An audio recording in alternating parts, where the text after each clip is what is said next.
monde en parle. L'émission qui va à la découverte des acteurs locaux du bassin menthonnais. Association, artisans, artistes, commerçants. Au micro de Jean-Luc sur Radio Fréquence Méditerranée. 1 heure d'interview pour découvrir la richesse du tissu local. 1 heure d'interview sur la radio de la Riviera française. Radio Fréquence Méditerranée. Association, artistes, artisans, commerçants ont la parole sur Radio Fréquence Méditerranée. Retrouvez l'interview du jour, retrouvez l'instant où vous avez la parole sur Fréquence Méditerranée. Fréquence Méditerranée à Menton sur le 96.6 FM. Eh bien bonjour à toutes et à tous, bienvenue sur Radio Fréquence Méditerranée, bienvenue sur le live Facebook ce soir. On vous a annoncé qu'on allait le faire.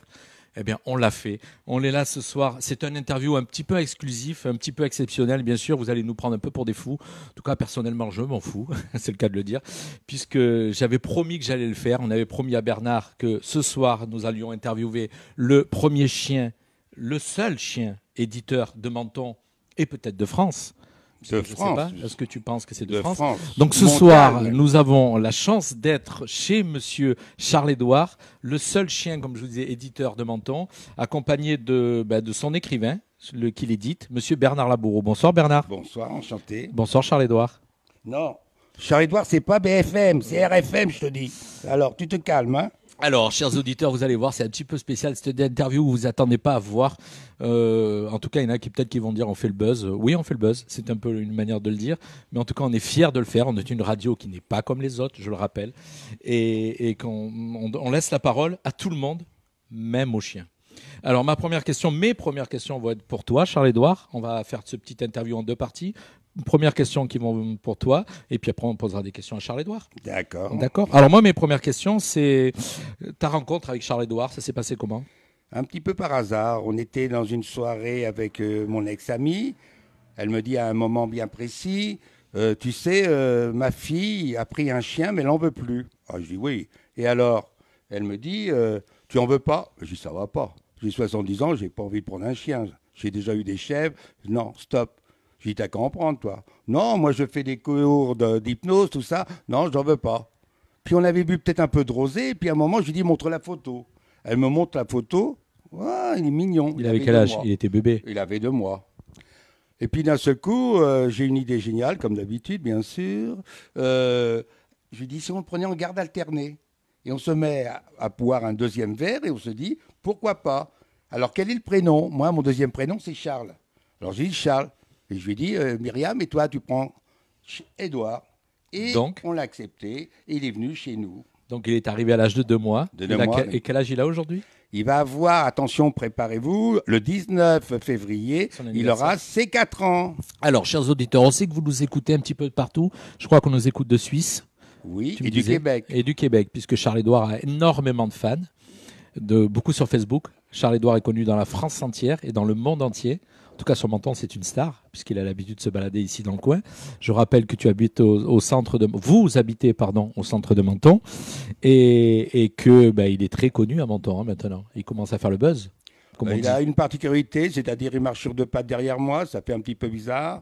Il arrose un peu partout, mais il est très très aimé et très apprécié.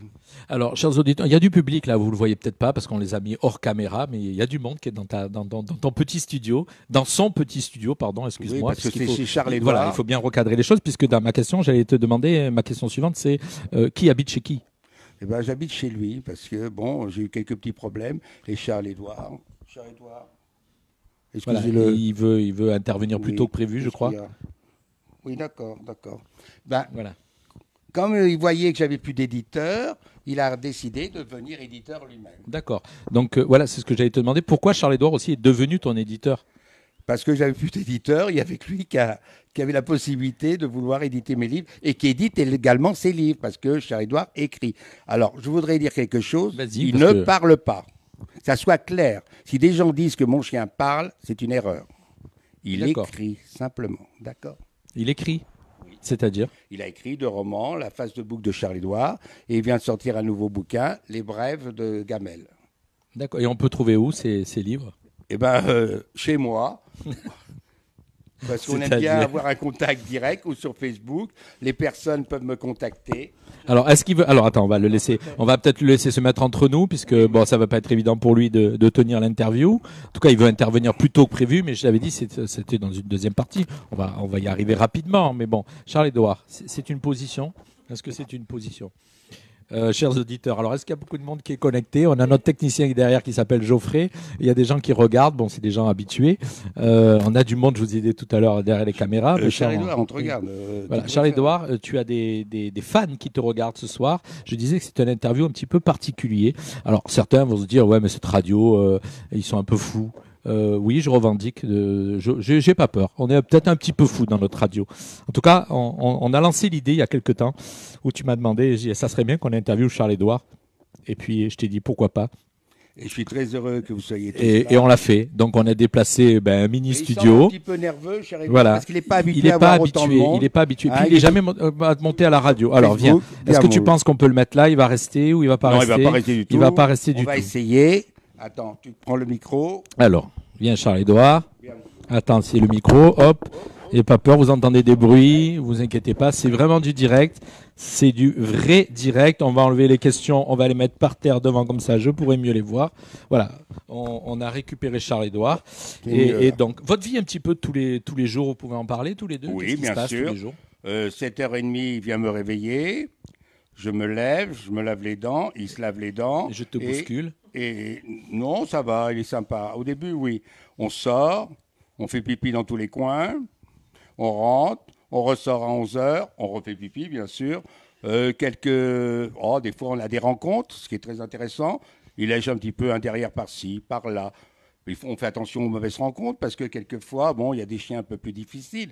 Alors on repart en courant, puis ça va. Et puis on repasse vers 17h. 17h, on va boire le coup. Chez mon ami Lucas, au Vintage. On ne mange pas de pizza, qui sont très bonnes, entre parenthèses. Salut Lucas, si tu m'écoutes. Et on boit un verre. Et puis au bout d'un moment, 10 minutes après, j'ai oublié, on boit le café aussi chez Lucas, le matin. Mais il est très difficile, au bout de 10 minutes, il s'ennuie. Il se met à crier, à gueuler, et il me demande de partir. Alors, vas-y, je te coupe, je t'écoute, oui. Mais en même temps, tu vois, on vient de me passer le téléphone pour avoir les messages qui tombent, et on voit Charles-Édouard, donc il y a des gens qui nous marquent. Charles-Édouard s'impatiente, il veut parler. Ça, c'est Annie Valla qui lui parle. Bonjour Annie. Et on lui fait un petit coucou, et puis il y en a une autre personne qui s'appelle Joël qui nous écrit tu es beau Charles-Édouard. Charles-Édouard, tu es beau, elle est en train d'écrire. Oui, les gens doivent se dire mais ils sont fous. Entre parenthèses, on sait qu'il est beau, c'est gentil, mais c'est une évidence. Hein? Alors, écoute, ce qu'on va faire, c'est qu'on va l'interviewer un petit peu, puisque je vois que Charles-Édouard s'impatiente, il a hâte de parler. Alors, moi, ma première question, Charles-Édouard, pourquoi tu as choisi Bernard comme éditeur? Je l'ai choisi pour une certaine façon, c'est parce que je voulais continuer. Alors, excuse-moi, je te recoupe, mais on explique à nos auditeurs qu'en fin de compte, tu réponds toi, puisque tu connais déjà les réponses, puisqu'on avait préparé les questions. Non, le problème aussi, c'est qu'on a une forme de traduction. Je connais le langage des chiens. Si vous avez des problèmes, je suis là. On parle entre nous. Mais bon, alors je lui ai posé les questions. Bon, le problème qu'il y avait, il voyait que j'avais une petite retraite. Il s'est dit, peut-être en faisant des livres, en étant éditeur, mes croquettes seraient un peu plus meilleures, de meilleure qualité. Et c'est un peu du business qu'il a voulu faire, je pense. De te choisir comme écrivain, faire du parce business. qu'il pense que peut-être dans quelques années, j'aurai peut-être une possibilité d'être au top. Bon, il faut que ça se dépêche assez rapidement, mais enfin, il a confiance en moi. Dans quelques années. Ça vous fait rire, monsieur? Un petit peu. Pourquoi? Vous m'en donnez pas trop longtemps? Non, on va pas donner ton âge. D'accord, merci. Charles-Édouard, donc tes fans te regardent. Charles-Édouard, notre petite question qui nous a été demandée. Est-ce que c'était compliqué ta vie avec Bernard, Charles-Édouard? Oh oui, un petit peu, parce que il s'arrêtait de temps en temps boire un kir au bar du Cap, après au rétro. Bon, je faisais des connaissances. Et puis au début, attention, je n'étais pas toujours avec Bernard. J'étais avec Myriam. Et Myriam, c'était 1, 2, 1, 2, 1, 2. Lève la patte. Assis. Je supporte pas. Mon bébé. Oui, viens vers moi, mon bébé. Viens, mon bébé. Alors, on signale aux gens, il n'est pas torturé, Charles-Édouard. Pour ceux qui aiment les animaux, ne vous inquiétez pas, c'est pas une torture qu'on fait à Charles-Édouard. Il est là de son plein gré. C'est juste que. Plein gré, peut-être pas. Mais il est content de vous voir. Voilà. Donc Charles-Édouard, tu as énormément de gens qui te suivent sur les réseaux sociaux, comme on dit des followers. Est-ce que tu as un petit message à leur passer ce soir? Je te disais tout à l'heure qu'ils te regardent. Donc on va prendre le téléphone, Charles-Édouard. Il y a Yoli qui te regarde. Il y a Joël Brunetto, Annie Valla, Lucas du Vintage qui fait un petit coucou. Il y a aussi, toutes ces gens sont en train de te regarder et te faire des petits coucous. Charles-Édouard, est-ce que tu as un message à leur passer? Valentin Jourdan aussi. Enfin, il nous mentionne aussi, Charles-Édouard fait toujours un footing sur la plage des Sablettes. Exact. Il est connu. Donc. Il a même fait un film avec Vincent. Un très beau film. Alors, est-ce que tu as un petit message à passer à tes followers, Charles-Édouard? Alors, oui, mais il les remercie beaucoup parce que ça donne beaucoup d'amitié, de tendresse et tout ça. On échange beaucoup avec Charles-Édouard. Quelquefois, c'est vrai, comme il m'a dit, il est un peu insolent, mais il ne faut pas lui en vouloir. Mais c'est un gentil chien, il vous aime beaucoup. Et il vous remercie de le suivre. Et j'espère que vous allez continuer. Malgré, je tiens à vous signaler, par rapport à cette émission, bon, j'ai accepté, mais bon, j'espère que ça ne va pas durer trop longtemps parce que je dois aller sortir dans quelques temps. Alors vous inquiétez pas, on avait annoncé de 19h à 20h, ça ne durera pas 1 heure. Je pense que ça va être beaucoup plus court que prévu. C'est normal, c'est pas évident le pauvre pour lui. Moi, une chose, il y a des sujets qu'il voulait. Est-ce que ce soir, Charles-Édouard a des sujets qu'il va aborder avec la chance d'avoir la radio qui est ici. Alors, sachant, on va pas faire de démagogie, pas trop de sujets politiques. Non. Comme je le disais tout à l'heure en antenne, Charles-Édouard, donc il n'y a personne à Menton qui se présente de sa race. On a voulu, mais bon, il paraît que c'est pas encore accepté. Pourtant, je pense qu'à Menton, il y a déjà un chien éditeur. Oui, éditeur, mais il y a beaucoup d'animaux. Alors, ce qu'il demande ça va être les élections municipales. Alors, ce qui va. Alors, j'ai cru comprendre. Oui. Tu vas me dire parce que Charles-Édouard m'a envoyé un mail cet après-midi et il voulait parler d'un refuge à Menton. Il espère un refuge parce qu'il n'y a plus de refuge depuis quelques années et ça serait très bien qu'il y ait un endroit bien précis où on puisse, quand on perd un chien, tout ça s'y retrouver ou avoir aussi quelquefois des conseils.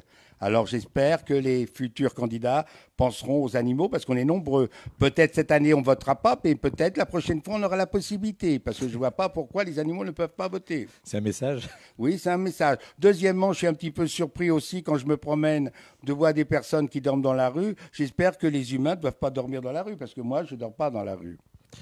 Ça c'est un peu plus compliqué on va dire. Oui. Mais c'est triste un petit peu. C'est vrai, tu as raison. Je te rejoins sur ce. En tout cas, lui, il n'a pas l'air très triste. Il est choyé. Mais il va s'endormir. Charles-Édouard. Voilà. Donc, oui, mais bon, regarde. Voilà. Donc, regardez, Charles-Édouard est là.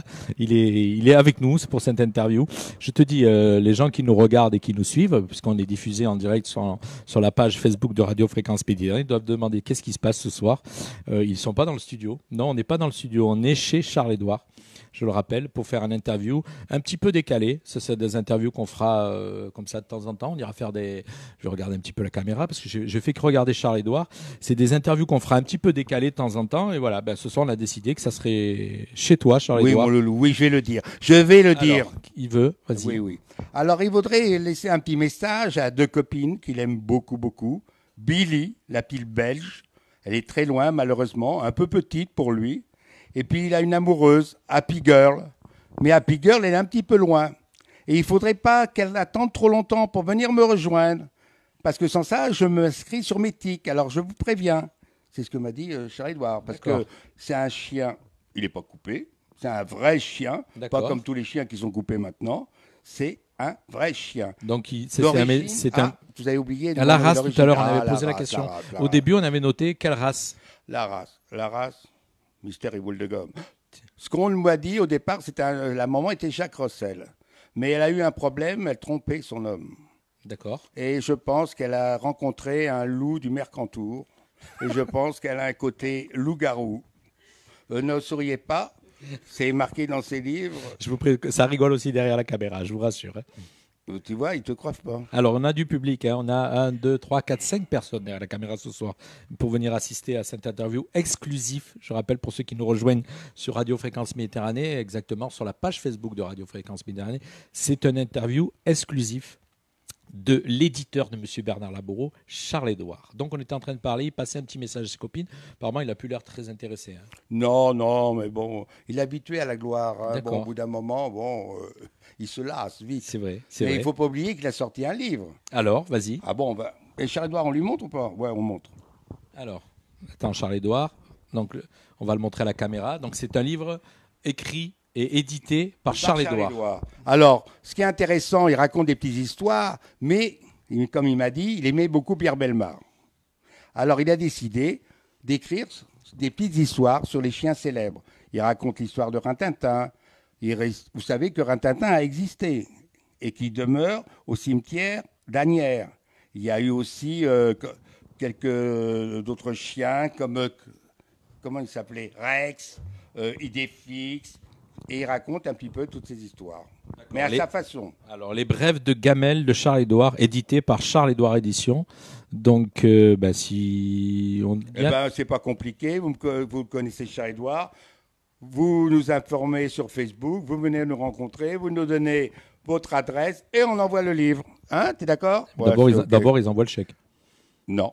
Non, ils payent parce après. que il y a une chose qui est très intéressante beau, à Facebook, parce que j'ai beaucoup d'amis, hein, Charles-Édouard.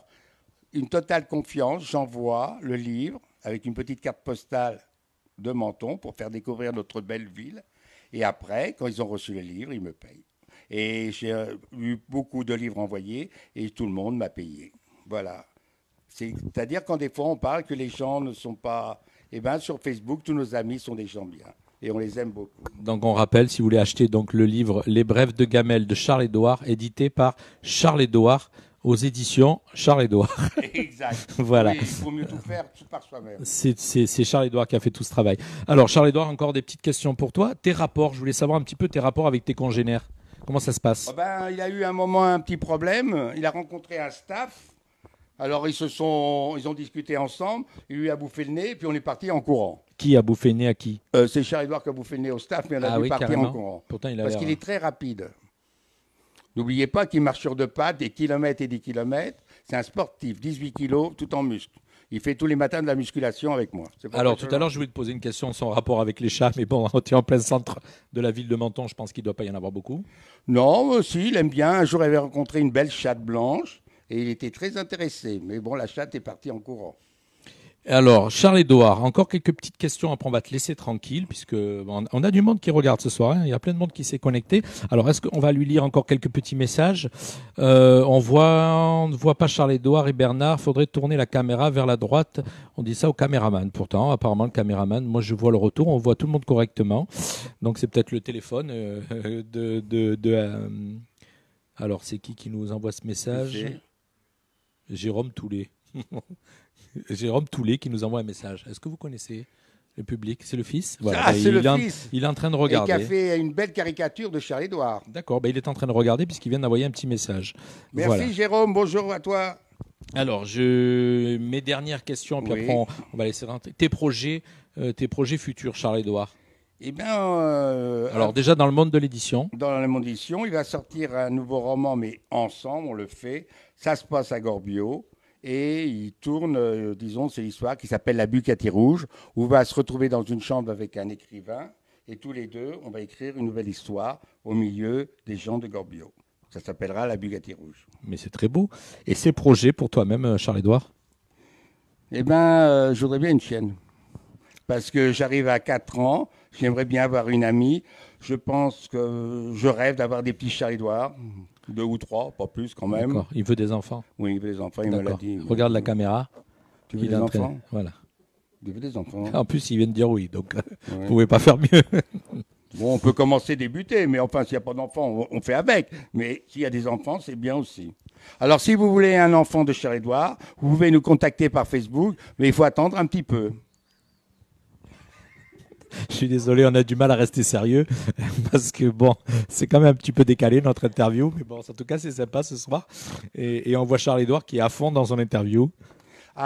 Si c'est terminé, il a écrit une petite... Non, oui. Ben écoute, toi, est-ce que tu as quelques messages que tu voulais faire passer ce soir? Puisque tu avais quelques petits messages. Bon, tu nous as fait passer. Ça y est, j'ai fait passer des messages sur le refuge. Un Mais message arrive à la fin, donc il va falloir qu'on lise le. Alors, voilà, on va garder Charles-Édouard avec nous. Voilà, on va garder Charles-Édouard. Oui, pendant que tu lis le poème. Oui, après, on va laisser partir. On va le laisser partir. Alors, chers auditeurs, on a perdu Charles-Édouard en route, ne vous inquiétez pas. On va arriver à la fin de l'interview. Il a écrit pour tout le monde quelque chose, une petite histoire. On te laisse la lire pour clôturer cette interview. J'ai adopté un humain. J'ai adopté un vieux, mais c'est le mien. Je l'ai trouvé sur un banc, aux eaux de Vincennes. Il ne restait que lui. Ou un ours. Un ours, c'est peut-être plus chaud, mais avec des grosses dents. Le vieux, lui, n'en a plus. Au moins, il ne me bouffera pas. Il marche sur deux pattes, c'est un bon vieux, attendant que le temps passe sur ce banc de nulle part. Je l'ai amené au veto pour lui mettre une puce. On ne sait jamais. S'il se perdait, je ne veux pas le retrouver à la maison de retraite de Gorbio. J'ai fait une bonne action. Je ne l'ai pas fait couper. Il est vrai qu'à son âge, la libido est portée disparue. J'ai acheté une laisse au magasin, tout à 2 €, pour qu'il ne se fasse pas écraser. Dans les rues de Menton, on me demande son nom. Je n'ai pas osé l'appeler Médor. C'est un peu nul pour un humain. Alors je réponds le vieux. Le problème, c'est que malgré son âge, il passe son temps à lécher les culs des dames. Certaines sont contentes, surtout les moins jeunes, mais j'ai un peu honte pour lui. Mais je fais avec. Si je viens de l'adopter, ce n'est pas pour le mettre en fourrière. On verra pour les vacances. Enfin, entre nous, je vous dis, adopter un humain, ce n'est pas de la tarte. Ça mange ces bêtes-là. Si demain, dans Menton, vous me voyez promener le vieux, n'appelez pas la SPA. Je le soigne très bien. Merci. Charles-Édouard. Donc tu l'as lu pour lui, c'est ça? Oui. Voilà. Merci à tous. Donc alors on va montrer qu'il y avait du public. Est-ce que vous pouvez applaudir qu'on vous entende? Charles-Édouard, tu reviens? Voilà, Charles-Édouard est hors caméra. Il est sur le côté, là, juste à côté de toi. Mais bon, en tout cas, on est content d'avoir fait. Mais il n'écoute pas du tout. Tu viens, Charles-Édouard? Attendons, bon, Charles-Édouard. Voilà, il faut la pâter. Voilà, Charles-Édouard. Il va venir. Même pas, donc voilà. Voilà, on savait que. Charles-Édouard a beaucoup de caractère. On savait que c'est bon ça, que c'est bon. Bon, d'accord, je le mange à ta place. Alors, il a compris qu'on a piégé au début de l'interview, donc il va pas revenir une deuxième fois. On a autour derrière. Bon, vous les voyez pas sur la caméra, mais c'était un petit peu décalé, mais vous avez apprécié, je suppose, cher public. Voilà. Et Bernard. Voilà, donc. Excusez-moi, monsieur Philippe. Je suis pas le papa. J'ai des enfants. Je ne fais pas, pour l'instant, des chiens. C'est mon ami, mon pote, mon copain, mais c'est pas mon fils. Voilà, merci à tous d'avoir suivi cette interview complètement décalée. On vous l'avait dit, notre radio, écoutez, on est une radio qui se prend pas au sérieux, puisqu'il y a des gens qui vont dire, c'est vrai que sur les radios commerciales, ça se passe pas, ce type d'interview. On les fait à la radio, d'habitude, on reçoit chez nous des gens à la radio dans notre studio de Castillon. Là, on avait décidé de faire quelque chose que personne ne fait, une petite interview complètement décalée. Je suis fier de l'avoir fait, fier d'avoir été au bout de notre délire. Et en tout cas, peut-être qu'un jour, on refera un petit peu des trucs dans ce sens-là. Merci à toi Geoffrey, derrière la caméra, c'est Geoffrey qui a géré la technique. Geneviève Toulet qui était avec nous, avec son fils. L'écrivain, vous les voyez pas, on les cadre pas parce qu'il voulait pas être créé. L'écrivain mentonné Philippe, si je me trompe pas, c'est bien le Anneau. Voilà, parce que comme ils sont 2 jumeaux, on les a reçus à la radio dans quelques jours. Et son épouse que vous ne voyez pas. Merci à tous. Allez, on coupe le live Facebook. Et puis, bien sûr, si vous souhaitez continuer à nous écouter sur notre radio, n'hésitez pas. Sur Menton, Roquebrune, Gorbio, Sainte-Agnès, Castellar et Castillon, c'est le 96.6 FM. Et puis, bien sûr, vous pouvez aussi nous suivre sur le www.fmradio.fr. Merci à tous. Fréquence Méditerranée à Menton sur le 96.6 FM.